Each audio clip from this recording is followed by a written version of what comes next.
Hai, perkenalkan nama saya Alfiana Farana. Saya dari kelas PS 2020A. Di sini saya akan menjelaskan tentang IMBT atau Ijarah Mutahiyah Bitamlik.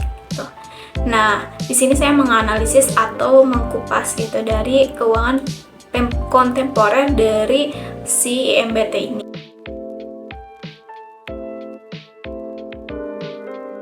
Yang pertama itu ada lapangan kerja atau kayak contoh dan skema dari IMBT ini.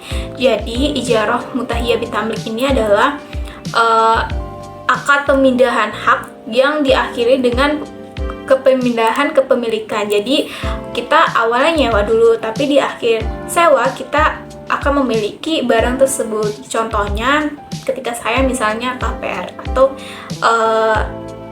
mau ngambil rumah nih, nah tapi uang saya tuh nggak cukup. Akhirnya saya mengajukanlah ke si bank ini, mengajukan misalkan bank BSI, saya mengajukan BSI akad akad IMBT ini, ngajuin. Nah nanti si bank ini akan mencarikan rumah yang sesuai dengan yang kita mau, atau kayak kita nunjuk lah. Terus udah akhirnya si bank ini nanti akan membeli rumah itu ke pemilik perusahaan, ceritanya rumahnya di perusahaan gitu ya, dari kontraktornya. Nah nanti si bank itu akan menyewakan rumah itu ke si nasabah gitu. Jadi setiap bulan atau setiap tahun gitu, sesuai dengan kesepakatan, si nasabah ini akan mencicil atau membayar rumah tersebut gitu. Nah nanti di akhir sewa, si nasabah ini berhak untuk memiliki rumah tersebut, karena akan berpindah kepemilikan dari punya si bank jadinya punya si nasabah gitu. Kurang lebih sih contohnya kayak gitu ya.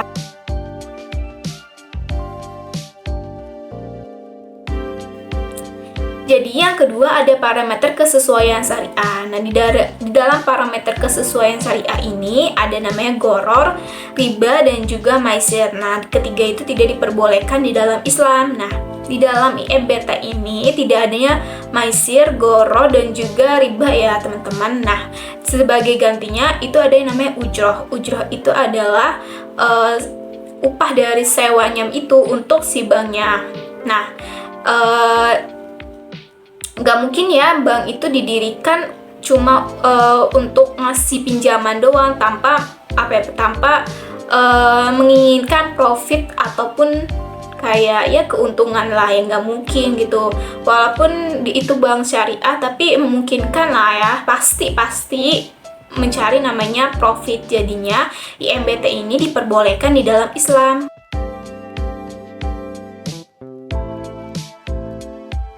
Nah, yang ketiga ada namanya adab etika bisnis Islam dalam IMBT ini. Nah, dalam etika bisnis ini sebagai nasabah, misalkan saya sebagai nasabah, saya harus membayar sewa ini dengan baik gitu, maksudnya dengan lancar, nggak boleh namanya kredit macet ataupun malas bayarnya gitu. Jadi harus membayar sewa yang sudah disepakati dengan tepat waktu, dan nggak boleh kredit macet. Intinya tuh ya harus tepat waktu dan aman-aman aja gitu ya, nggak boleh males untuk bayar atau sengaja malah gitu.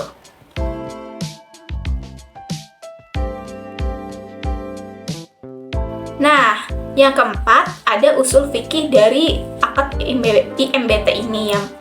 Nah IMBT ini ada dalam surat Al-Quran ayat 233. Mungkin saya di sini akan menampilkan Al-Baqarah ayat 233. Teman-teman bisa lihat nanti ya.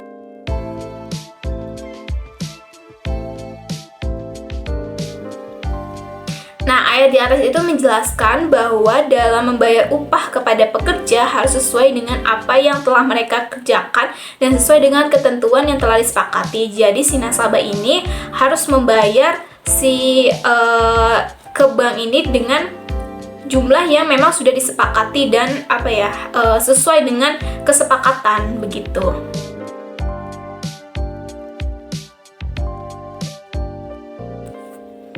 Nah, selanjutnya ada poin kelima, yaitu kaidah fikih dari IMBT ini. Nah, kaidah fikihnya itu sebenarnya semua muamalah itu diperbolehkan kecuali ada dalil yang melarangnya. Nah, di dalam dalil ataupun Al-Quran tidak ada yang melarang namanya IMBT, karena di dalamnya tidak ada riba, masih ada juga goror gitu ya. Nah, yang kedua adalah menghindarkan kerusakan atau bahaya harus dilakukan atas mendatangkan kemaslahatan gitu.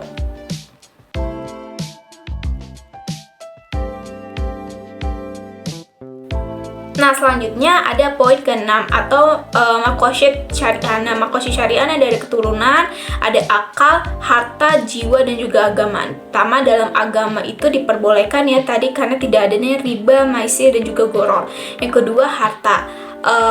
Kita kan sudah tahu ya di dalam IMBT ini harus harus jelas kalau misalkan biaya pokoknya itu berapa dan biaya ujrohnya itu berapa. Nah, dalam harta ini kita karena sudah mengetahui apa yang harus kita lakukan atau mengetahui harga-harga dari rumah tersebut, jadi kita tahu nih berapa yang kita bakal bayar, jadi kayak terbuka gitu loh harganya.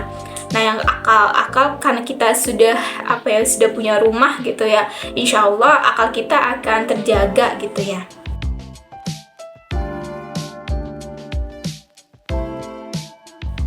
Nah, ada poin nomor 7. Yang ketujuh itu adalah akad-akad dalam IMBT. Nah, IMBT ini tadi ada akad namanya ijarah dan juga IMBT. Nah, akad sewa menyewa begitu ya.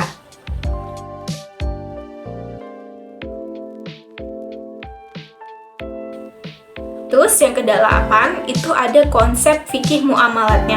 Nah, konsep fikih muamalatnya itu ada rukun dan juga syarat. Yang pertama ada rukun, ada penyewa, si nasabah, ada objeknya, si rumah itu, saja pemilik barang atau kontraktornya, terus juga ada harga dan ijab kabulnya. Dan ada yang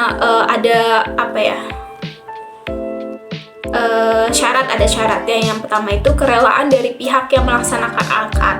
Jadi di antara orang-orang yang melaksanakan akad itu harus ikhlas dan juga harus rela gitu. Nah, kalau misalkan nggak rela ya akadnya nggak akan sah gitu. Makanya di akad ini harus saling rela gitu. Mungkin sekian yang bisa saya sampaikan. Kurang lebihnya mohon maaf. Wassalamualaikum warahmatullahi wabarakatuh.